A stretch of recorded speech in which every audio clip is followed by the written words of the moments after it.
बहुत समय पहले हिमालय की शांत और पवित्र वादियों में एक साधु रहते थे, संत हरिदास। उनका जीवन बेहद सरल था, लेकिन उनका संकल्प अटूट।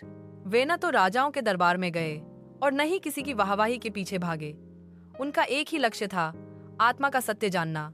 थोड़ी भावनात्मक टोन के साथ, हरिदास का जन्म एक गरीब किसान परिवार में हुआ था। बचपन से ही उनका मन ईश्वर में लगता था। जब बच्चे मैदान में खेलते, हरिदास नदी किनारे बैठकर ध्यान करते।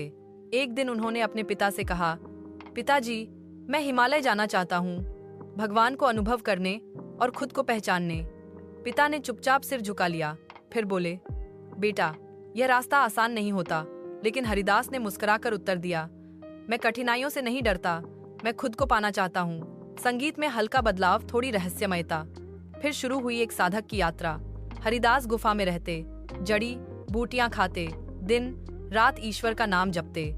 कई बार बर्फ पड़ती, तूफान आता, लेकिन वो टस से मस नहीं होते। शरीर दुर्बल होता गया, मगर आत्मा और प्रबल होती गई। संगीत में दिव्यता। और फिर एक दिन, जब सब शांत था, जब सांसें भी ध्यान में लीन थीं, एक प्रकाश उनके भीतर फूटा। संत हरिदास को आत्मा और परमात्मा की एकता का अनुभव हुआ। उसी क्षण आकाशवाणी हुई, हरिदास, अब संसार को जगाओ, वह आत्मा बनो जो दूसरों के अंधेरे को रोशन करे। संगीत में हल्की ऊर्जा। संत हरिदास गांव लौटे। अब वह गुफा वाला साधु नहीं, बल्कि एक प्रकाश स्तंभ बन चुके थे। उन्होंने एक आश्रम बनाया, जहां अमीर गरीब सभी एक साथ बैठते। वो रोगियों की सेवा करते, बच्चों को सच्चाई सिखाते और बड़ों को विनम्रता का पाठ पढ़ाते। एक दिन एक व्यापारी उनके पास आया। वह बोला, मेरे पास सब कुछ है, धन, परिवार, सम्मान, फिर भी शांति नहीं है।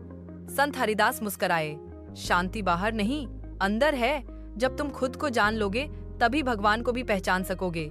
धीरे धीरे संगीत धीमा हो। वर्षों बाद जब उनका शरीर थक गया, तो उन्होंने शांतिपूर्वक समाधि ले ली।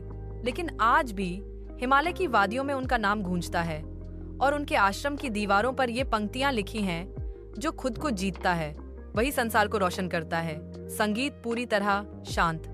यह थी संत हरिदास की कहानी, एक यात्रा अंधकार से प्रकाश की ओर, हल्की घंटियों की ध्वनि और फेड आउट।